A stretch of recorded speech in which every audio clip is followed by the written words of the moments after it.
세네갈 다카르의 밤하늘은 그 어느 때보다 무거웠습니다. 서아프리카의 미래를 뒤흔들 거대한 해양 유전 발견, 그것은 축복이 아니라 세네갈이라는 국가 전체를 강타한 거대한 소용돌이의 시작이었습니다. 세계 열강들이 굶주린 짐승처럼 다카르의 문을 두드리기 시작했을 때 저는 정부의 전략 고문으로서 이 모든 과정을 바로 곁에서 지켜보았습니다. 프랑스는 170억 달러라는 천문학적인 금액과 함께 자국의 최신 무기 체계, 그리고 끈질긴 외교적 압박을 동원하며 식민지 시절의 영광을 재현하려는 듯 아나무인으로 굴었습니다. 뒤이어 나타난 중국은 150억 달러라는 자금력을 바탕으로 3D 홀로그램까지 동원하며 다카르를 단 6개월 만에 두바이처럼 탈바꿈시키겠다고 호언장담했지요. 일본 역시 130억 달러의 첨단 기술 무상 이전이라는 파격적인 카드를 꺼내들며 기술적 우위를 점하려 했습니다. 하지만 세네갈은 모두의 예상을 깨고 가장 적은 120억 달러를 제시한 대한민국을 선택했습니다. 전 세계 언론은 이 결정을 두고 50억 달러라는 막대한 국부를 스스로 내다버린 광기 어린 선택이라며 대서특필했습니다. 국제정세의 냉혹한 논리 안에서 50억 달러는 단순한 숫자가 아닙니다. 우리 세네갈 1년 국가 예산의 절반에 해당하는 청년들의 일자리와 미래 인프라를 바꿀 수 있는 생명줄과도 같은 돈이었으니까요. CNN의 저명한 앵커는 방송을 통해 세네갈 정부의 판단력을 의심했고, 파리와 베이징의 고위 관료들은 긴급대책 회의를 소집하며 자신들의 패배를 도저히 납득할 수 없다는 반응을 보였습니다. 정부 내에서도 저를 포함한 핵심 의사결정권자들 사이에 격렬한 논쟁이 벌어졌습니다. 재무부 장관은 한국에 제안서를 던져버리며 대체 왜 우리가 이렇게까지 손해를 보면서 아시아의 작은 나라와 손을 잡아야 하느냐며 소리를 높였고, 대통령조차 제 앞에 앉아 자네 정말 제정신인가라는 질문을 던지며 저를 다그쳤습니다. 하지만 저는 그 어떤 비난과 압박 속에서도 흔들리지 않았습니다. 왜냐하면 저는 그들이 보지 못한 한국 제안서의 첫 페이지에 숨겨진 진실을 보았기 때문입니다. 사건은 3개월 전 서부 해안에서 초대형 유전이 발견되면서 시작되었습니다. 마크롱 대통령이 직접 전화를 걸어 압박하고 프랑스 특사가 거만한 미소를 지으며 현금 지급을 제안하던 그 긴박한 순간들, 그리고 100명의 대표단을 이끌고 공항을 마비시켰던 중국 특사가 건넨 태블릿 속 화려한 신도시의 비전들, 그 모든 화려한 숫자 뒤에는 우리를 그저 자원 착취의 대상으로밖에 보지 않는 경멸이 서려 있었습니다. 중국의 제안은 더욱 기만적이었습니다. 150억 달러의 투자는 매력적이었지만 그들은 10만 명의 자국 노동자를 데려와 우리 청년들을 철저히 구경꾼으로 전락시킬 계획이었지요. 오직 한국만이 달랐습니다. 그들은 화려한 쇼 대신 진지한 대화를 원했고 거대한 자금 대신 구체적인 미래를 가져왔습니다. 한국 대표단이 제출한 50페이지 남짓한 서류 뭉치, 그 투박한 종이 안에서 저는 진정한 파트너십의 무게를 느꼈습니다. 함께 성장하겠다는 그 약속. 하지만 제 심장을 멎게 한 것은 그 다음 페이지였습니다. 1996년 희망나눔 의료봉사단, 그리고 그 활동 지역이었던 마르세, 제 고향 마을의 이름과 28년 전 제 다리를 치료해주던 한국인 의사 김혜진의 이름이 그곳에 적혀 있었기 때문입니다. 그날 밤 쏟아지는 기억 속에서 저는 깨달았습니다. 이것은 단순히 돈의 문제가 아니라 우리 국민의 미래를 누구에게 맡길 것인가에 대한 가장 숭고한 선택임을 말입니다. 16살 소년이었던 제 다리에 박힌 파편, 그리고 저를 위해 서슴없이 흙바닥에 무릎을 꿇고 치료를 이어가던 그 한국인 의사의 따뜻한 손길은 제 인생을 송두리째 뒤흔든 전환점이었습니다. 그때 저는 단순히 상처를 치료받은 것이 아니었습니다. 한 인간으로서, 그리고 세네갈의 국민으로서 진정한 존중이 무엇인지 처음으로 배웠던 것입니다. 전 세계가 저를 향해 50억 달러를 날려버린 바보라 손가락질하고 정부 내부에서도 저를 향한 비난의 화살이 빗발쳤지만 저는 확신했습니다. 이 사업은 단순히 경제적 수익을 좇는 비즈니스가 아니라 한 나라의 운명을 바꿀 수 있는 진정성 있는 약속이라는 것을요. 오늘 저는 제 인생을 바꾼 그 나라, 대한민국에 대한 이야기를 여러분과 나누고 싶습니다. 40살이 된 지금까지 수많은 인연을 맺어왔지만 이토록 깊은 울림을 준 곳은 없었습니다. 시작은 초코파이 하나였습니다. 그 작고 달콤한 과자 속에 담긴 것은 단순한 간식이 아닌 타국에 온 낯선이가 보낸 순수한 위로였지요. 지금 생각해도 신기한 일입니다. 운명처럼 다가온 그 만남이 없었다면 아마 오늘날의 제가 내린 이 중대한 결정도 없었을 것입니다. 청년부 장관직을 수행하며 세네갈의 젊은이들을 위해 일하는 매일은 보람되지만 한편으론 미래를 책임져야 한다는 무거운 책임감에 짓눌리곤 합니다. 특히 이번 해양 유전 개발권 결정은 향후 수십 년 우리 청년들의 삶의 질을 좌우할 사활이 걸린 선택이었습니다. 솔직히 말해 한국이 입찰에 뛰어들었을 때 저는 큰 기대를 걸지 않았습니다. 삼성이나 LG 같은 기업들이 세계적인 수준의 제품을 만든다는 것은 익히 알고 있었지만 국가적 규모의 대규모 프로젝트는 차원이 다른 이야기니까요. 무엇보다 지난 세월 동안 아프리카를 거쳐간 선진국들의 행태를 너무나 많이 목격해 왔습니다. 그들은 입으로는 화려한 파트너십을 외치면서도 겉모습만 그럴듯한 약속으로 우리를 현혹해 자원만 빼앗아 떠나기 일쑤였습니다. 속으로는 우리를 미개하고 무능한 존재로 깔보며 철저히 이용하려 들었지요. 그래서 한국 또한 그들과 별반 다르지 않을 것이라 짐작했습니다. 아시아의 작은 나라가 대체 무엇이 다를까 의구심이 먼저 앞섰던 것입니다. 하지만 한국 대표단은 달랐습니다. 그들은 첫 만남부터 우리의 눈을 똑바로 응시했고 그 무엇보다 우리의 목소리를 경청했습니다. 그들의 눈빛에는 오래전 제 다리를 치료해주던 의사 선생님에게서 느꼈던 것과 같은 사람을 향한 따뜻한 진심이 배어 있었습니다. 그리고 그들이 제출한 제안서를 펼친 순간 저는 제 눈을 의심할 수밖에 없었습니다. 함께 성장하는 파트너십 세네갈과 한국의 미래, 단순히 자원을 개발하고 기술을 팔아넘기는 것이 아니라 우리와 함께 성장하겠다는 그 표현은 제 마음 깊은 곳을 흔들었습니다. 제안서를 읽어 내려가다 발견한 한 문장. 1990년대 희망나눔 의료봉사단 활동지역 우선 지원이라는 그 글귀는 28년 전 멈춰 있던 제 기억을 폭포수처럼 쏟아지게 만들었습니다. 물론 그 당시 상황은 그야말로 전쟁터였습니다. 유전 발견 소식이 알려지자마자 다카르는 전 세계 외교관과 기업인들로 넘쳐났습니다. 호텔은 이미 만실이었고 정부 청사 주변은 검은색 고급 세단들로 가득 찼습니다. 프랑스는 가장 먼저 가장 공격적으로 달려들었습니다. 그들은 마치 이미 결정된 일인 양 거만하게 행동했습니다. 프랑스 대통령이 직접 우리 대통령에게 압박 전화를 걸어왔고 주요 언론들은 프랑스와의 협력이 유일하고 당연한 수순이라며 여론을 몰아갔지요. 그들은 세네갈이 프랑스권 국가의 리더라는 점을 강조하며 자신들과 손잡으면 아프리카를 넘어 전 세계 시장이 열릴 것이라며 장밋빛 미래를 그렸습니다. 170억 달러라는 현금, 최첨단 시추 기술, 그리고 거대 기업들의 후속 투자까지 숫자만 놓고 본다면 거절할 이유가 전혀 없는 완벽한 제안처럼 보였습니다. 하지만 그들의 눈빛에는 우리를 향한 진정성이 아니라 오직 그들의 이익을 위한 계산기만이 가득 차 있었습니다. 중국의 접근 방식은 훨씬 더 전략적이고 인상적이었습니다. 그들은 단순히 자금을 제시하는 것을 넘어 우리 세네갈 전체의 청사진을 다시 그리겠다는 마스터 플랜을 가져왔습니다. 1대1로라는 거대한 프로젝트의 중심에 세네갈을 배치하고 다카르를 서아프리카의 두바이로 탈바꿈시키겠다는 약속은 파격적이었습니다. 그들은 3D 홀로그램을 통해 초고층 빌딩이 즐비하고 최첨단 항만과 고속철도가 얽힌 미래의 다카르를 보여주었는데 150억 달러라는 투자액과 결합된 그 비전은 그야말로 거부하기 힘든 매력이었습니다. 반면 한국 대표단은 조용했습니다. 화려한 영상이나 대규모 프레젠테이션 대신 진지한 대화를 원했고 거대한 숫자 노름보다는 구체적이고 실현 가능한 계획을 앞세웠습니다. 정상훈 대사는 차분하지만 결연한 목소리로 세네갈의 진정한 파트너가 되고 싶다며 함께 배우고 함께 성장하는 관계를 강조했습니다. 그들의 제안은 세 가지 핵심 원칙에서 다른 나라들과 확연히 달랐습니다. 첫째, 모든 핵심 기술을 이전하겠다는 약속이었습니다. 시설만 짓고 떠나는 것이 아니라 우리 세네갈 사람들이 직접 운영할 수 있도록 교육하겠다라는 것이었지요. 둘째, 현지인 100% 고용 원칙이었습니다.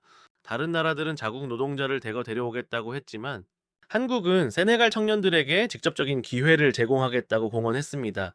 셋째, 석유 수익의 30%를 미래 세대를 위한 교육기금으로 조성하겠다는 파격적인 제안이었습니다. 그러나 회의실의 반응은 냉랭했습니다. 재무부 장관은 프랑스보다 50억 달러나 적은 120억 달러라는 액수에 코웃음을 쳤고 당장 필요한 현금이 아닌 교육기금이라는 명목에 회의적인 태도를 보였습니다. 외교부 장관 역시 아프리카에서의 경험이 부족한 한국보다는 프랑스나 중국 같은 검증된 파트너가 안전하다며 고개를 저었습니다. 회의실 분위기는 이미 프랑스와 중국 쪽으로 완전히 기울어져 있었지요. 하지만 저는 그들의 제안서 어딘가에 우리가 놓치고 있는 진심이 숨어 있다는 강한 확신을 느꼈습니다. 다시 꼼꼼히 읽어 내려간 한국의 제안서에서 1990년대 의료봉사단 활동 지역 우선 지원이라는 문구를 발견한 순간 머릿속에서는 28년 전 기억이 폭포수처럼 쏟아졌습니다. 프랑스와 중국이 화려한 숫자와 거대한 비전이라는 거칠애에 집중할 때 한국은 세네갈 청년 1000명을 한국으로 초청해 시추 기술부터 경영 관리까지 체계적으로 교육하겠다는 실질적인 계획을 내놓았습니다. 정상원 대사는 단순한 연수가 아니라 한국 전문가와의 1대1 멘토링을 통해 우리 청년들을 진정한 전문가로 키워내겠다고 열정적으로 설명했습니다. 60년 전 세계 최빈국이었던 한국이 교육의 힘으로 오늘날의 기적을 일궈낸 그 경험을 우리와 나누고 싶다는 그의 말은 진심으로 다가왔습니다.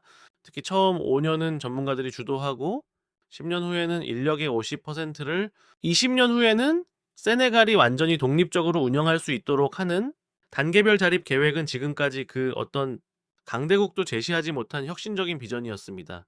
우리의 목표는 세네갈이 더 이상 우리를 필요로 하지 않게 되는 것입니다라는 정상훈 대사의 말은 진정한 파트너십이 무엇인지 깨닫게 해주었습니다. 그날 밤 회의실의 차가운 공기를 뒤로하고 사무실로 돌아온 저는 마지막으로 한국의 제안서를 다시 한번 정독했습니다. 화려한 수치도 거창한 미래를 약속하는 그래픽도 없었지만 그 50페이지짜리 서류는 제게 그 어떤 웅장한 선언문보다도 무겁게 다가왔습니다. 그 안에는 28년 전 이름 없는 소년의 다리에 박힌 파편을 빼내기 위해 흙바닥에 무릎을 꿇고 눈물을 훔치며 정성을 다했던 김혜진 선생님의 진심이 그대로 녹아 있었기 때문입니다. 그분은 단순한 의료진이 아니었습니다. 제가 훗날 국가의 미래를 결정하는 자리에 앉았을 때 어떤 기준으로 세상을 바라보고 국민을 섬겨야 하는지를 몸소 가르쳐준 제 인생의 스승이었습니다. 저는 깨달았습니다. 한국이 120억 달러라는 적은 금액을 제시하고도 그토록 당당했던 이유는 그들에게 이번 프로젝트가 단순한 자원 개발이 아니라 28년 전부터 시작된 인연의 완성임을 알고 있었기 때문입니다. 그들은 우리를 식민지 시절의 대상이나 착취의 도구로 보지 않았습니다. 대신 60년 전 그들이 잿더미 속에서 스스로 일어섰던 그 고통과 성장의 경험을 세네갈의 청년들과 공유하고 싶어 했습니다. 정상훈 대사가 회의실에서 마지막으로 건넸던 우리의 목표는 세네갈이 더 이상 우리를 필요로 하지 않게 되는 것입니다. 라는 말은 단순한 외교적 수사가 아니었습니다. 그것은 진정한 파트너십이 무엇인지, 강대국이 약소국을 어떻게 대해야 하는지에 대한 가장 숭고한 철학이었습니다. 프랑스의 압박과 중국의 거대한 자금 공세 속에서도 제가 한국을 선택한 것은 결국 숫자가 아닌 사람의 마음을 선택한 것이었습니다. 세네갈의 미래는 단순히 석유를 팔아 얻는 현금이 아니라 한국으로부터 전수받을 기술과 그 정신에 달려 있습니다. 우리는 더 이상 타국에 의존하는 나라가 아니라 스스로 기술을 운용하고 미래를 개척하는 주체적인 나라가 될 것입니다. 오늘 저는 28년 전 마르세 마을의 흙바닥에서 시작된 그 작은 희망의 불씨가 이제는 우리 세네갈 전역을 환하게 밝히는 거대한 불꽃이 되어가고 있음을 봅니다. 이제 저는 자신 있게 말할 수 있습니다. 50억 달러를 날렸다는 비난은 기꺼이 감수하겠습니다. 하지만 그 대가로 저는 우리 세네갈의 100년 대계를 샀습니다. 한국이라는 정직하고 따뜻한 동반자와 함께 우리 청년들이 전 세계 무대에서 당당히 전문가로 성장할 그날을 위해 저는 멈추지 않을 것입니다. 그날의 선택은 단순한 사업 결정이 아니라 사람의 가치를 믿고 나아가는 세네갈의 새로운 국가적 신념이 되었습니다. 이제 우리 세네갈은 대한민국이라는 진정한 친구와 함께 그 누구도 가보지 못한 자립과 번영의 길을 향해 힘차게 나아갈 것입니다. 그것이 바로 제가 50억 달러보다 더 값진 우리 국민의 미래를 위해 내린 결정의 진정한 의미입니다. 그날 1996년의 여름은 유난히 뜨거웠습니다. 저는 마르세 마을의 흙바닥에서 자전거를 타다 넘어져 다리에 끔찍한 상처를 입은 16살 소년이었습니다. 상처는 금세 골마 들어갔고 당시 열악한 의료 환경에서 저는 폐혈증으로 목숨을 잃을지도 모르는 절체절명의 위기에 놓여 있었죠. 그때 제 앞에 나타난 것이 바로 한국인 의료봉사단이었습니다. 흙먼지 날리는 그곳에서 그들은 자신의 옷이 더러워지는 것 따위는 아랑곳하지 않았습니다. 김혜진 의사는 진흙탕 속에 무릎을 꿇고 앉아 제 다리에서 썩어가는 살점과 파편들을 하나씩 골라냈습니다. 그녀의 눈가에는 땀과 눈물이 뒤섞여 흘러내리고 있었습니다. 28년이 지난 지금 그때를 회상하는 것만으로도 제 가슴은 다시금 벅차오릅니다. 그들은 단순히 치료만 해주고 떠난 것이 아니었습니다. 그들은 제게 세상을 살아가는 법을 가르쳐 주었습니다. 아픔을 견디는 법, 그리고 무엇보다 타인의 고통을 외면하지 않는 법을 말입니다. 정상훈 대사를 만난 자리에서 확인한 사실은 제 확신에 쐐기를 박았습니다. 28년 전 제 생명을 구해주었던 그 김혜진 선생님이 이제는 대한민국 보건복지부의 국제협력과장으로서 세네갈과의 이번 프로젝트를 총괄하고 계신다는 사실 말입니다. 정 대사가 건네준 김혜진 과장의 서한을 읽으며 저는 뜨거운 눈물을 삼켰습니다. 세네갈을 잊지 못해 평생을 후원해왔고 이제는 국가 차원의 프로젝트로 그 사랑을 완성하고 싶다는 그녀의 고백, 그것은 120억 달러라는 금액과는 비교조차 할 수 없는 세상에서 가장 비싼 신뢰였습니다. 하지만 현실의 벽은 여전히 높았습니다. 정부 내 반대 세력은 한국의 제안이 결국엔 감성파리에 불과하다며 저를 공격했습니다. 장관 이 유저는 세네갈의 백년지대게요. 감정적인 과거의 인연으로 국가의 운명을 도박판에 올릴 순 없소. 경제부 차관에 날선 비판은 국무회의 내내 이어졌습니다. 하지만 저는 알고 있었습니다. 프랑스나 중국이 말하는 그 화려한 안정과 현금은 결국 우리를 그들의 기술 속국으로 묶어두는 족쇄가 될 것임을요. 저는 국무회의장을 나서며 결심했습니다. 단순히 한국의 제안을 받아들이는 수준을 넘어 세네갈의 미래를 한국이라는 거울에 비추어 설계하겠다고 말입니다. 한국은 60년 전 우리처럼 모든 것을 잃었던 나라입니다. 그들이 겪었던 고통과 절망, 그리고 그것을 어떻게 기술 자립이라는 기적으로 바꿔냈는지를 우리 청년들이 직접 보고 배우게 해야 합니다. 저는 그날 밤 대통령을 독대했습니다. 그리고 제 다리의 상처를 보여드리며 28년 전 그날의 이야기를 드렸습니다. 각하 28년 전 한국의 한 의사가 흙바닥에 무릎을 꿇고 제 다리를 살려냈습니다. 지금 그들은 세네갈이라는 나라의 다리를 살려내어 다시 걷게 하려 합니다. 이제 우리가 그들에게 보답할 차례입니다. 다음날 아침 세네갈의 공식 발표가 세상에 알려졌습니다. 전 세계가 경악했습니다. 우리는 프랑스의 170억 달러도 중국의 150억 달러도 아닌 120억 달러의 대한민국을 택했습니다. 보도 직후 거리는 우리를 비난하는 목소리와 한국의 선택을 응원하는 목소리로 갈라졌습니다. 하지만 저는 확신했습니다. 28년 전 제 다리에 새겨졌던 그 흉터가 이제는 대한민국과 세네갈을 잇는 가장 단단한 연결고리가 되어 우리를 더 높은 미래로 이끌어줄 것임을 말입니다. 이것은 단순한 외교적 선택이 아닌 인류애와 신뢰가 빚어낸 역사적인 승리입니다. 그날 이후 저는 단순히 다리 상처가 나은 것에 그치지 않고 마음의 새로운 지평을 열게 되었습니다. 한국 봉사단이 보여준 헌신은 우리 마을 사람들에게 커다란 변화의 바람을 불러일으켰습니다. 병매에 시달리던 이들에게는 희망을, 깨끗한 물과 제대로 된 교육 환경이 절실했던 우리에게는 자립의 의지를 심어준 것이지요. 특히 김혜진 의사님은 제게 한국어 몇 마디와 함께 포기하지 않는 마음이라는 가장 귀한 선물을 남겨주셨습니다. 마을 사람들은 처음엔 그들의 진위를 의심했지만 시간이 흐를수록 그들의 순수한 태도에 마음을 열었습니다. 한국 봉사단은 우리 마을에서 떠날 때까지 단 한 번도 자신들의 희생을 생색내지 않았습니다. 오히려 그들은 우리 세네갈 사람들이 가진 생명력과 따뜻한 환대에 감사하다고 말했습니다. 그들을 보며 저는 다짐했습니다. 언젠가 나도 저런 멋진 어른이 되어 내 고향을 위해, 그리고 우리 세네갈을 위해 무언가 큰 일을 해내겠다고 말이죠. 그날 받은 초코파이 하나가 제 인생을 바꾼 마법의 시작이었습니다. 단순히 달콤한 맛이 아니라 나라는 존재가 누군가에게 소중하게 여겨질 수 있다는 사실을 알려준 그 따뜻함이 제 삶을 지탱하는 원동력이 되었습니다. 세월이 흘러 저는 청년부 장관이 되었고 이번 대규모 유전 개발 프로젝트를 책임지는 위치에 오르게 되었습니다. 당시 강대국들이 내건 170억, 150억 달러의 숫자들 사이에서 제가 한국의 120억 달러를 선택한 이유는 바로 28년 전 그 흙바닥에서 무릎을 꿇고 제 고통을 함께 나누던 한국인들의 그 진심을 기억했기 때문입니다. 세네갈의 청년들이 단순히 외부의 자본에 의존하는 것이 아니라 한국처럼 스스로 기술을 익히고 자립할 수 있는 힘을 길러야 한다는 저의 신념은 그 어린 시절의 기억에서 비롯되었습니다. 많은 이들은 제 결정이 비합리적이라고 비난했지만 저는 압니다. 사람의 마음을 얻는 것이야말로 진정한 외교이자 국가적 생존 전략이라는 것을요.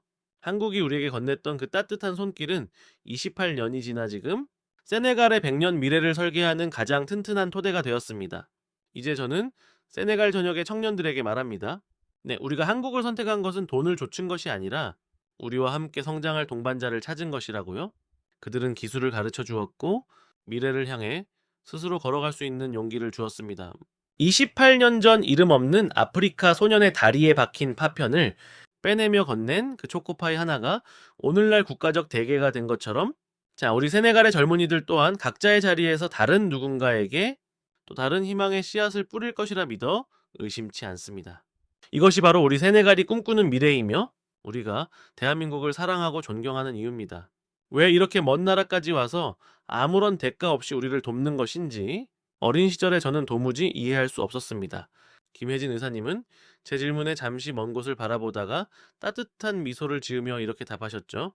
한국도 전쟁 후 폐허 속에서 많은 나라의 도움을 받았어요. 이제 우리가 받은 그 사랑을 다른 곳에 나누는 것뿐입니다.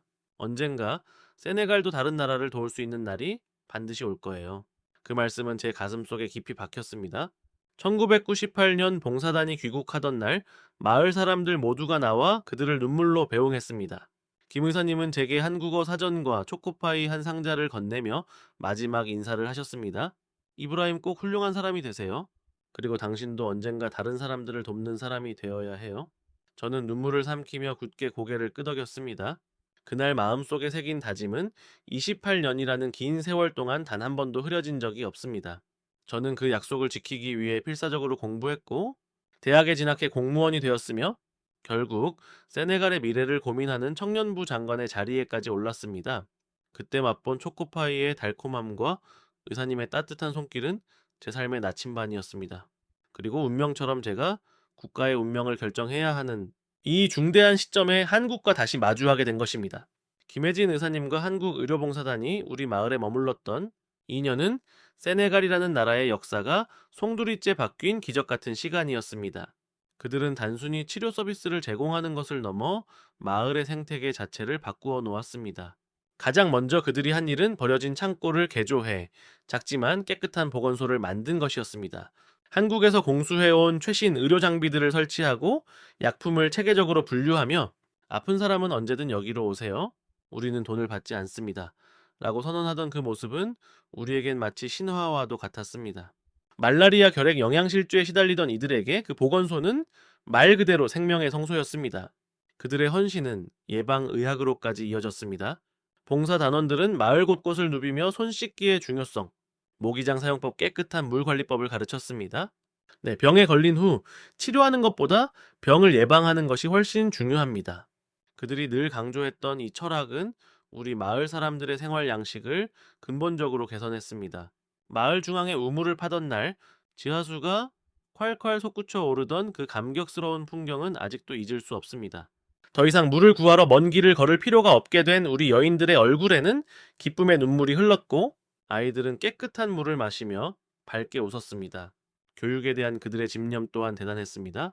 무너져가던 학교 건물을 직접 보수하고 칠판과 걸상을 놓았으며 연필과 공책을 아이들에게 나눠주었습니다. 반과 후 수업에서 그들은 수학, 과학, 영어, 그리고 한국어까지 가르쳤습니다. 저는 그때 그 수업의 가장 열성적인 학생이었습니다. 박선영 간호사님은 특히 여자아이들의 교육 문제에 목소리를 높였습니다. 세네갈도 한국처럼 여자아이들이 마음껏 공부해야 합니다. 교육받은 여성이 많아져야 이 나라가 발전할 수 있어요. 그녀의 끊임없는 노력으로 수많은 여자아이들이 학교 문턱을 넘었고 생리대와 같은 필수품을 지원받으며 안심하고 꿈을 키울 수 있는 환경이 조성되었습니다. 그들은 경제적 자립 또한 놓치지 않았습니다.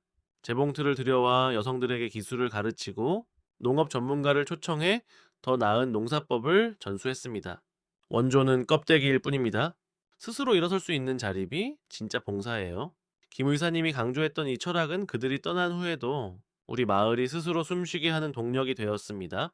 그 2년이라는 시간 동안 그들이 건네준 것은 단순한 물질적 도움이 아니었습니다. 그것은 희망이었고 꿈이었으며 세네갈의 미래를 비추는 창문이었습니다.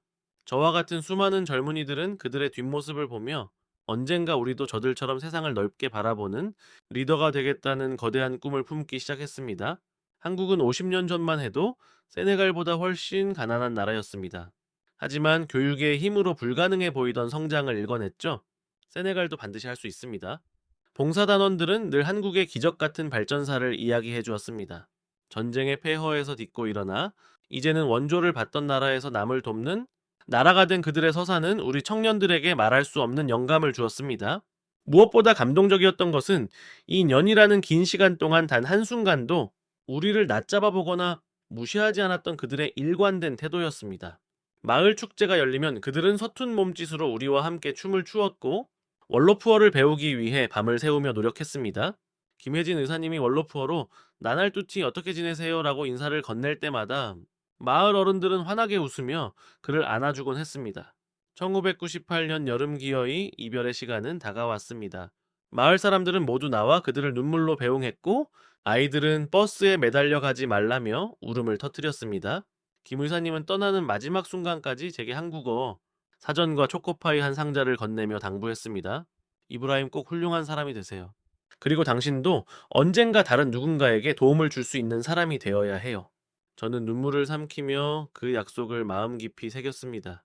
그로부터 28년이 흐른 지금, 저는 약속대로 장관의 자리에 올라 우리 국민들의 미래를 고민하고 있습니다.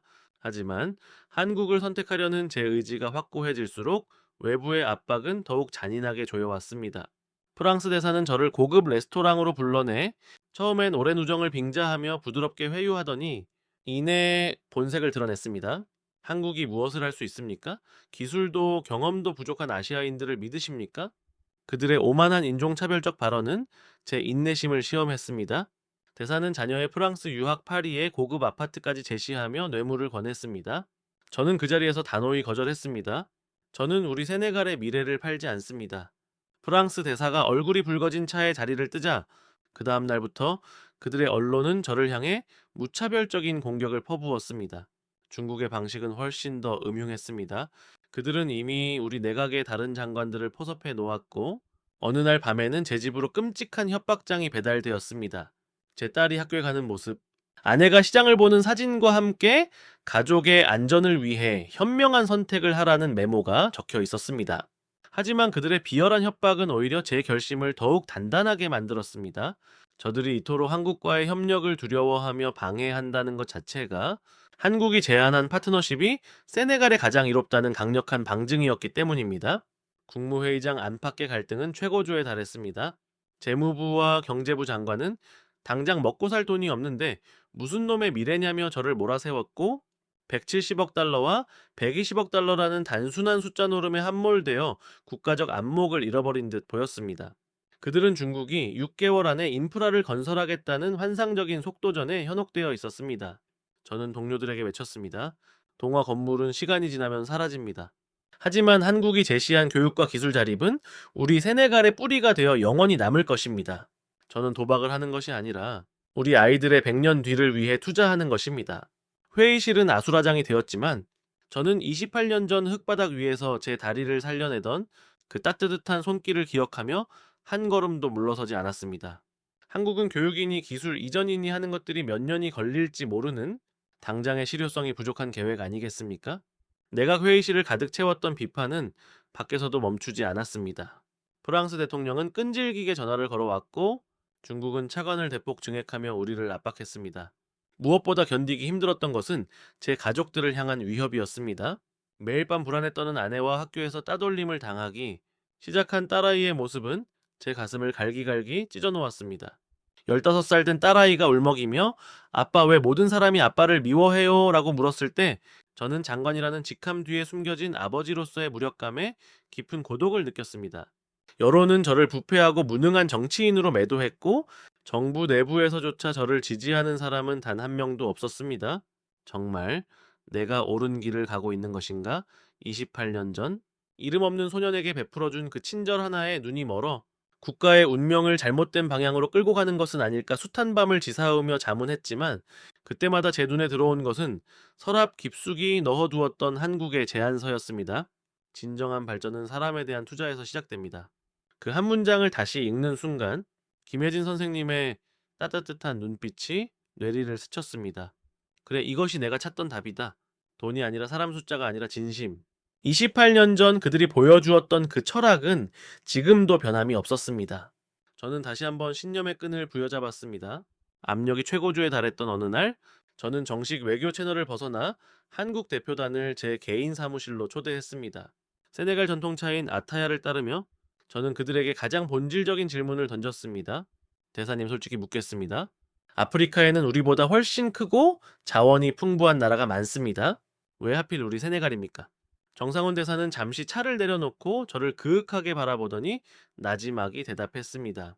장관님 친구를 사귈 때 그 친구가 부자라서 혹은 힘이 세서 사귀십니까? 아니죠. 마음이 통하기 때문입니다. 국가 관계도 마찬가지입니다. 곁에 있던 경제 참사관도 거들었습니다. 저희 실무진은 28년 전 봉사단원들이 남긴 일기와 보고서를 모두 찾아 읽었습니다. 그 기록 속에 담긴 세네갈 국민들의 순수한 환대와 미소를 보며 한국이 갚아야 할 빚이 무엇인지 깨달았습니다. 정 대사는 덧붙였습니다. 한국은 60년 전 모든 것을 잃었던 나라입니다. 국제사회의 도움으로 다시 일어섰던 그 기억을 잊지 않습니다. 우리는 단순히 자원을 가져가는 관계가 아니라 우리 성장의 경험을 세네갈과 나누는 파트너가 되고 싶습니다. 그 순간 옆에 앉아있던 젊은 여성 실무자가 눈시울을 붉히며 말을 이었습니다. 저희 아버지는 1960년대 독일의 광부로 가셔서 번 돈으로 저를 공부시키셨습니다. 그 시절의 저희처럼 이제는 한국이 받은 사랑을 돌려줄 차례라고 믿습니다. 그녀의 진솔한 대답에 저는 온몸에 전율을 느꼈습니다. 한국인들의 가슴 속에 흐르는 그 은혜를 갚는다는 문화, 그것은 단순히 외교적인 수사가 아니었습니다. 그때 정 대사가 조심스럽게 물었습니다. 혹시 김혜진 과장님을 직접 만나고 싶으십니까? 이번 프로젝트를 위해 다음 주 세네갈을 방문하실 예정입니다. 제 심장이 요동치기 시작했습니다. 28년 만에 재회. 그 어린 소년이 이제는 한나라의 장관이 되어 다시 그를 마주한다는 사실이 믿기지 않았습니다. 정 대사는 제 표정을 살피며 나직하게 물었습니다. 장관님, 혹시 마지막으로 한 가지만 더 여쭤봐도 되겠습니까? 장관님이 28년 전 그분께 받았던 그 초코파이, 그 기억이 이번 결정을 내리는데 얼마나 큰 비중을 차지했습니까? 그날 제가 던진 질문은 단순한 외교적 회유에 대한 답변이 아니었습니다. 저는 28년 전 흙바닥에 무릎을 꿇고 제 다리를 치료해주던 김혜진 의사님의 그 헌신적인 뒷모습을 회상하며 회의실의 차가운 공기를 뜨겁게 달구었습니다. 존경하는 강요 여러분, 그리고 대통령 각하, 여러분은 지금 170억 달러와 120억 달러라는 단순한 숫자의 차이만을 보고 계십니다. 하지만 제가 한국을 선택하려는 이유는 숫자가 아닌 사람 때문입니다.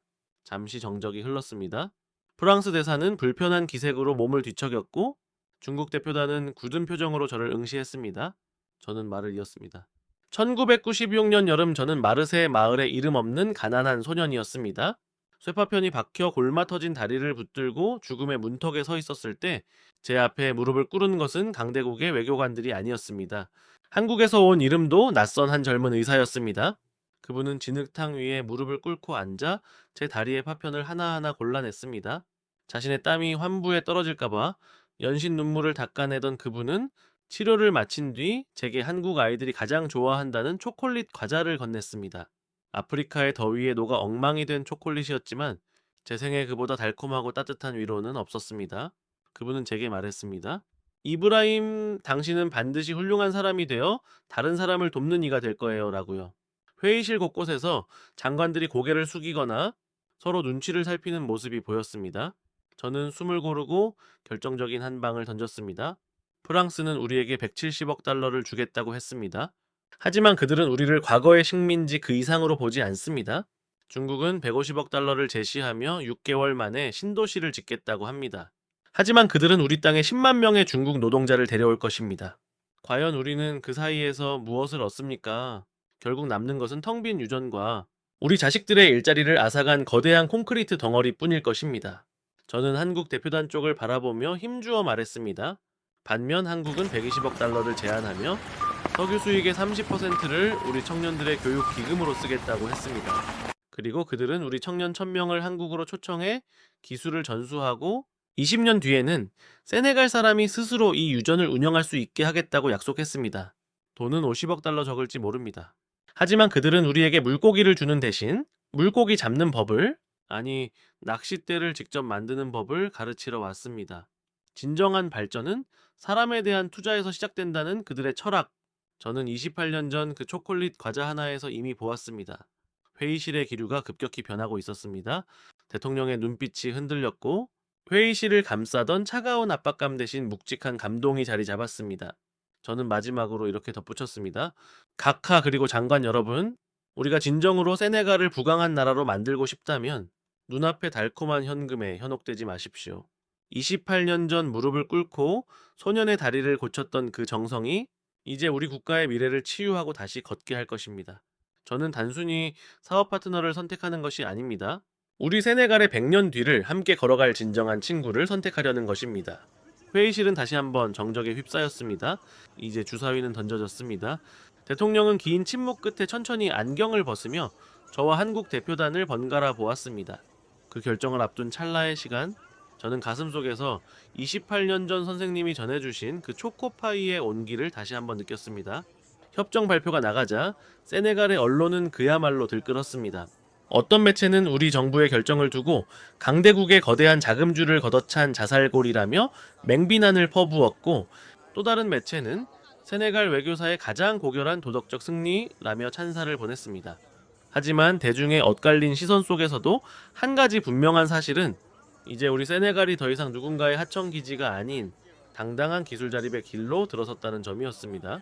그 협정 안에는 단순히 석유를 시추하는 기술을 넘어 세네갈의 교육 체계를 완전히 개편하는 혁신적인 로드맵이 담겨 있었습니다. 한국의 발전 모델인 사람에 대한 투자를 우리 교육 현장에 이식하는 작업이 시작된 것입니다. 정상훈 대사는 기자회견에서 이렇게 말했습니다.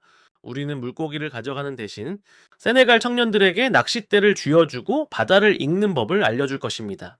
20년 뒤 이 유전의 모든 운영권이 세네갈 청년들의 손에 넘어가는 그날이 우리의 진정한 목표입니다. 정 대사의 당당한 선언은 세네갈의 젊은이들에게 뜨거운 불을 지폈습니다. 전국 각지에서 연수생 선발 공고를 보고 몰려든 수천 명의 청년들은 단순한 일자리가 아니라 한국인들이 가진 하면 된다는 그 불굴의 정신을 배우고 싶어 했습니다. 특히 제가 제안했던 마르세 지역의 청년들에게 우선권이 돌아갔을 때 마을 사람들은 또 한 번 눈물을 흘렸습니다. 28년 전 흙바닥에서 구했던 한 소년의 목숨이 이제는 수천 명의 후배들에게 미래라는 이름의 희망으로 돌아온 것입니다.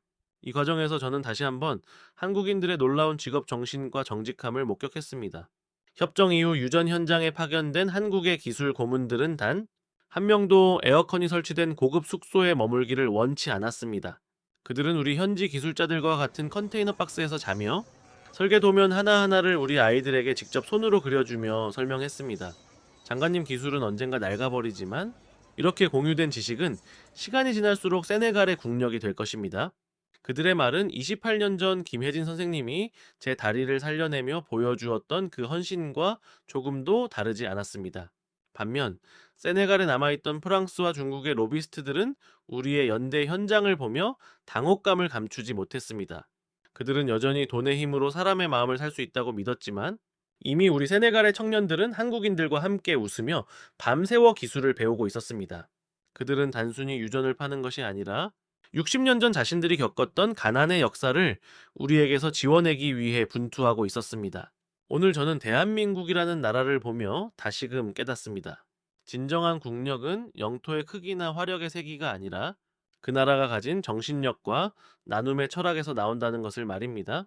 한국 기업들이 세네갈의 풍경을 바꾸고 연수생들이 돌아와 기술대학의 교단에 서기 시작한 지금 저는 확신합니다. 28년 전 제가 받았던 그 작은 초코파이가 국가를 살리는 100년의 큰 숲이 되었음을요. 우리의 파트너십은 이제 시작일 뿐입니다. 하지만 저는 알고 있습니다.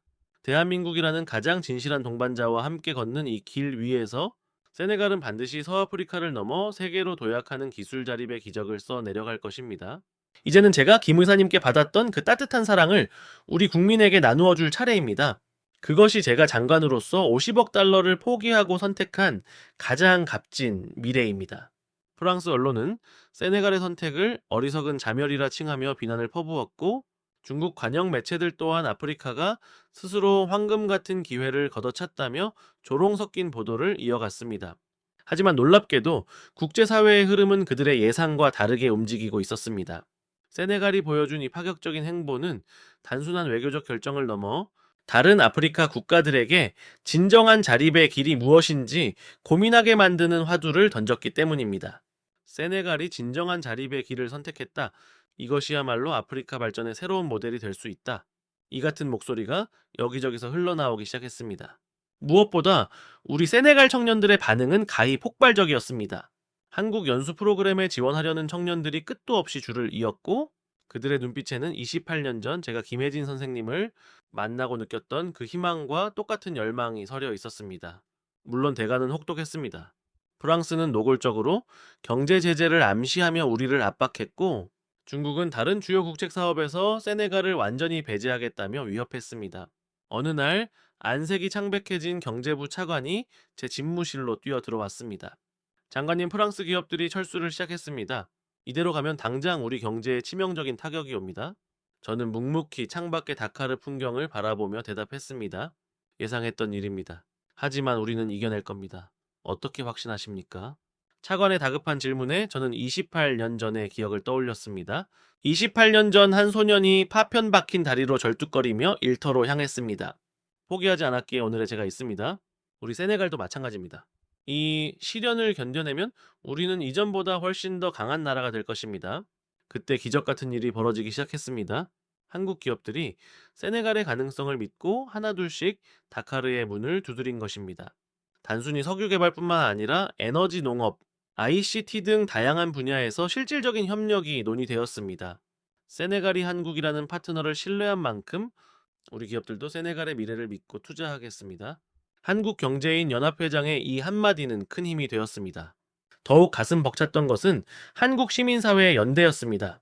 28년 전 우리 마을에 뿌려진 희망의 씨앗이 거대한 나무가 되어 돌아온 것을 자랑스러워하며, 이름 모를 한국 시민들이 자발적으로 우리 청년들을 위한 후원과 교류를 시작했습니다. 진정한 파트너십이란 바로 이런 것이었습니다. 거래를 넘어 서로의 성공을 함께 기뻐하고 어려울 때 함께 짐을 지는 관계. 이용하려는 자들과 달리 한국은 진심으로 우리와 동행하려 했습니다. 하지만 그 이면에는 폭풍 같은 반발이 기다리고 있었습니다. 정상훈 대사가 제게 다음 주면 김혜진 과장님이 세네갈에 도착하십니다 라고 말했을 때 가슴이 벅차 올랐지만, 한국과의 협력 공식 발표 이후 정계와 언론은 저를 향해 사냥개처럼 달려들었습니다. 야당은 국회에서 매일같이 탄핵을 외치며 디우프는 국가의 미래를 팔아먹은 배신자라고 규정했고, 소셜미디어에는 제가 한국으로부터 거액의 뇌물을 받았다는 조작된 사진과 가짜뉴스가 걷잡을 수 없이 퍼졌습니다. 어느 날 아침 집 앞에는 성난 시위대가 몰려와 배신자를 처단하라며 고함을 질렀습니다. 경찰이 배치되었지만 며칠째 집 밖을 나서는 것조차 두려운 상황이 반복되었습니다. 아이들은 학교에서 괴롭힘을 당했고, 아내는 시장에 가는 것조차 포기해야 했습니다. 여보, 우리 가족이 정말 위험한 건 아니에요. 아내의 떨리는 목소리를 들을 때마다 제 가슴은 무너져 내리는 듯 했습니다. 하지만 저는 물러설 수 없었습니다. 꽹청이야. 시간이 지나면 진실은 반드시 밝혀질 거야. 우리는 세네갈을 위해 옳은 일을 하고 있어. 상황은 악화일로였습니다. 실제 프랑스 기업들이 철수하며 실업률이 치솟았고, 언론은 이를 빌미로 저를 몰아세웠습니다. 디우프의 독단으로 국민들이 굶주리고 있다. 심지어 제 동료 장관들까지 공개적으로 저를 비판하며 재협상을 요구하고 나섰습니다. 하지만 저는 28년 전 그 흙바닥에서 건네받았던 초코파이 한 조각에 담긴 희망을 배신할 수 없었습니다. 네, 그 희망은 단순한 과거의 추억이 아니라 오늘날 우리 국민들이 누려야 할 존엄한 미래였기 때문입니다. 저는 흔들리지 않는 신념으로 그 모든 폭풍을 홀로 감당해 나갔습니다. 우리는 단순히 경제적 이득을 공유하는 동반자를 넘어 세네갈의 미래를 함께 짊어질 형제국으로서의 길을 걷고자 합니다. 세네갈이 흘리는 땀방울이 곧 우리의 보람이 될 것이며, 여러분의 성공은 곧 우리의 자부심이 될 것입니다. 특사의 연설이 끝나자 장내는 다시금 뜨거운 박수와 환호로 가득 찼습니다. 그 소리는 단순히 협정 체결을 축하하는 소리가 아니라 수십 년간 억눌려 있던 세네갈의 희망이 마침내 터져나오는 함성이었습니다. 저는 그 광경을 바라보며 28년 전 마르세 마을의 작은 천막 안에서 김혜진 과장님이 제 다리를 치료하며 건네주셨던 그 떨리는 손길을 다시금 느꼈습니다. 그날의 작은 과자 하나, 그리고 그 속에 담긴 언젠가 너도 남을 도울 수 있는 사람이 되라는 그 간절한 부탁이 오늘 이 거대한 역사의 물줄기를 바꾸어 놓은 것입니다. 공식 행사가 끝나고 저는 김 과장님과 함께 식당의 한적한 구석으로 자리를 옮겼습니다. 우리는 28년이라는 세월의 간극을 메우듯 어린 시절의 기억과 그동안 지나온 삶의 궤적을 하나씩 꺼내 놓았습니다. 이브라임, 사실 그날 제가 다리를 치료하면서도 당신이 이렇게 훌륭한 장관이 되어 다시 만날 줄은 꿈에도 몰랐어요. 그때 그저 무사히 걷기만을 바랐던 소년이 지금은 한 나라의 미래를 짊어진 어깨를 가진 청년이 되어 있다니 정말 가슴이 벅차오르네요. 김 과장님은 제 손을 꼭 잡으며 말씀하셨습니다. 저 역시 그분의 희끗해진 머리카락을 보며 제가 이 자리에 서기까지 그분과 한국인 봉사단이 보내준 무언의 격려가 얼마나 큰 힘이 되었는지 고백했습니다. 선생님, 세상은 여전히 숫자를 말합니다. 하지만 저는 압니다. 숫자는 변하지만 사람이 사람에게 보여준 진심은 시간이 지나도 낡지 않는다는 것을요. 우리는 그날 밤 앞으로 세네갈 곳곳에 세워질 기술대학교와 기술단지들이 가져올 변화에 대해 밤새 이야기했습니다. 단순한 유전 개발이 아니라 세네갈의 아이들이 한국의 기술력을 스펀지처럼 흡수하고 그 정신을 이어받아 다시 아프리카 전역에 희망의 씨앗을 뿌릴 그날의 비전을 그려보았습니다. 다음날 아침 한국 대표단이 떠나는 다카르 국제공항은 28년 전과 똑같은 풍경이었습니다. 하지만 그때와 다른 점이 있다면 이제 우리는 울면서 배웅하는 것이 아니라 활짝 웃으며 미래를 약속한다는 것이었습니다. 저는 김 과장님께 다시 한번 약속했습니다. 선생님, 이제는 세네갈이 준비되었습니다. 한국이 과거에 받았던 도움을 아프리카의 다른 나라들에 나누었듯 우리도 머지않아 대한민국과 함께 세계를 돕는 나라가 되겠습니다. 비행기가 활주로를 떠나 하늘로 솟구치는 모습을 바라보며 저는 결심했습니다. 50억 달러라는 수치, 그리고 나를 향했던 비난과 협박들, 그 모든 것은 이제 제 기억 속에서 저 멀리 사라졌습니다. 제 앞에는 오직 세네갈의 젊은이들이 한국인 기술자들과 함께 만들어갈 풍요로운 미래와 우리가 나누었던 그 달콤했던 초코파이의 온기만이 가득했습니다. 장관으로서, 그리고 한 인간으로서 저는 이제 그 길을 묵묵히 그러나 당당하게 걸어갈 것입니다. 이것이 제가 선택한 대한민국, 그리고 세네갈의 영원한 동행입니다. 우리는 밤늦도록 대화를 이어갔습니다. 마르세 마을의 밤 공기는 28년 전보다 훨씬 맑고 포근하게 느껴졌습니다. 김혜진 과장님은 저를 보며 이브라임, 당신은 28년 전 제가 본 그 어떤 소년보다 더 큰 세상을 만들었군요. 이 협정은 단순한 경제적 계약이 아니라 28년 전 우리가 함께 나눴던 희망이 비로소 국가적 단위로 꽃을 피운 증거예요. 라고 말씀하셨습니다. 그분의 눈가에 맺힌 눈물은 제가 지난 수개월간 겪어온 정치적 고독과 압박을 한순간에 씻어내주는 보상과도 같았습니다. 저는 김 과장님께 고백했습니다. 선생님, 제가 장관으로서 내린 그 미친 결정은 사실 28년 전 그 흙바닥 위에서 제 다리를 살려주시던 선생님의 헌신에 대한 당연한 보답이었습니다. 세상 사람들은 50억 달러의 손해를 따졌지만 저는 선생님이 제게 가르쳐 주신 인간에 대한 존중이라는 가치의 이자를 계산하고 있었습니다. 우리는 그날 밤 앞으로 세네갈 전역에 세워질 기술, 대학교와 재생에너지 산업 단지가 가져올 변화를 꿈꾸었습니다. 그것은 단순한 자원 개발이 아니라 세네갈의 아이들이 한국의 기술력을 스펀지처럼 흡수하고 그 불굴의 정신을 이어받아 다시 아프리카 전역에 희망의 씨앗을 퍼뜨릴 장대한 비전이었습니다. 이제는 물고기를 주는 나라가 아니라 바다를 읽고 낚싯대를 만드는 법을 공유하는 진정한 파트너가 됩시다. 라는 저의 제안에 김 과장님은 기꺼이 고개를 끄덕였습니다. 다음 날 아침 한국 대표단이 떠나는 다카르 국제공항은 28년 전과 똑같은 풍경이었습니다. 하지만 그때와 결정적으로 다른 점이 있다면 이제 우리 세네갈은 울면서 배웅하는 것이 아니라 당당한 기술 자립의 동반자로서 밝은 미래를 약속하고 있다는 것이었습니다. 비행기가 활주로를 떠나 하늘로 솟구치는 모습을 바라보며 저는 결심했습니다. 50억 달러라는 수치 저를 향했던 비난과 협박들, 그 모든 것은 이제 제 기억 속에서 저 멀리 사라졌습니다. 제 앞에는 오직 세네갈의 젊은이들이 한국인 기술자들과 함께 만들어갈 풍요로운 미래와 우리가 나누었던 그 달콤했던 초코파이의 온기만이 가득했습니다. 이제 대한민국은 제게 단순한 외국이 아니라 세네갈의 운명을 함께 짊어진 혈맹과도 같은 존재가 되었습니다. 저는 김 과장님께 마지막으로 약속했습니다. 선생님, 이제 세네갈은 준비되었습니다. 한국이 과거에 받았던 도움을 아프리카의 다른 나라들에 나누었듯 우리도 머지않아 대한민국과 함께 세계를 돕는 나라가 되겠습니다. 그것이 제가 28년 전 초코파이 하나로 맺은 인연을 완결짓는 방식이자 장관으로서 국민 앞에 떳떳할 수 있는 유일한 길이었습니다.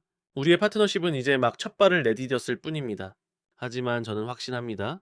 대한민국이라는 가장 진실한 동반자와 함께 걷는 이 길 위에서 세네갈은 반드시 서아프리카를 넘어 세계로 도약하는 기술 자립의 기적을 써 내려갈 것입니다. 28년 전 이름 없는 아프리카 소년의 다리에 새겨졌던 흉터가 이제 대한민국과 세네갈을 잇는 가장 단단한 연결고리가 되어 우리 세네갈의 100년 대계를 비추는 가장 밝은 빛이 될 것임을 말입니다. 이것은 단순한 외교적 선택이 아닌 인류애와 신뢰가 빚어낸 가장 위대한 승리입니다. 우리는 오늘날 수많은 이해관계 속에서 살아갑니다. 누군가는 눈앞의 이익을 위해 관계를 맺고 누군가는 자신의 영향력을 과시하기 위해 타인을 이용합니다. 그러나 대한민국과 세네갈이 보여준 이 기적 같은 서사는 우리에게 묻습니다. 당신은 진정으로 누군가의 성장을 돕는 파트너인가? 아니면 그저 이용 가능한 자원을 찾는 거래장가? 초코파이 하나에 담겼던 그 작지만 거대한 진심은 28년이라는 세월을 관통하며 결국 세네갈을 아프리카 기술 자립의 등대이자 새로운 개발 협력의 표준으로 탈바꿈시켰습니다. 프랑스의 오만함과 중국의 실리주의가 휩쓸고 지나간 자리에 대한민국은 함께 성장하는 파트너십이라는 인류 보편의 가치를 심었습니다. 제가 장관으로서 보낸 지난 시간들은 세네갈이라는 나라가 식민지 잔재의 굴레를 벗어던지고 스스로의 힘으로 서아프리카의 미래를 설계해 나가는 고통스럽지만 숭고한 여정이었습니다. 그리고 그 길의 시작점에 28년 전 흙바닥에서 건네받았던 그 따뜻한 초코파이가 있었습니다. 그것은 단순한 과자가 아니었습니다. 그것은 한국인들이 60년 전 폐허 속에서 일궈낸 기적을 아프리카의 소년에게 전해주고 싶었던 간절한 희망의 씨앗이자 대한민국이 가진 정칭이라는 거대한 문명적 유산이었습니다. 이제 세네갈의 젊은이들은 더 이상 기회를 구걸하지 않습니다. 그들은 한국에서 배운 기술과 실패를 두려워하지 않는 도전 정신으로 스스로의 운명을 개척하고 있습니다. 탄자니아, 케냐, 나이지리아 등 인근 국가들이 우리 모델을 배우러 찾아오고 국제기구가 우리를 개발협력의 교과서로 추앙하는 것을 보며 저는 다시 한번 김혜진 선생님의 그 따뜻한 손길을 기억합니다. 사랑하는 여러분, 세상을 바꾸는 힘은 거대한 자본이나 정교한 계산에서 나오지 않습니다. 그것은 사람에 대한 깊은 존중과 받은 것을 나눌 줄 아는 정직함에서 피어납니다. 저 이브라임 디우프는 오늘도 다카르의 저녁 노을을 바라봅니다.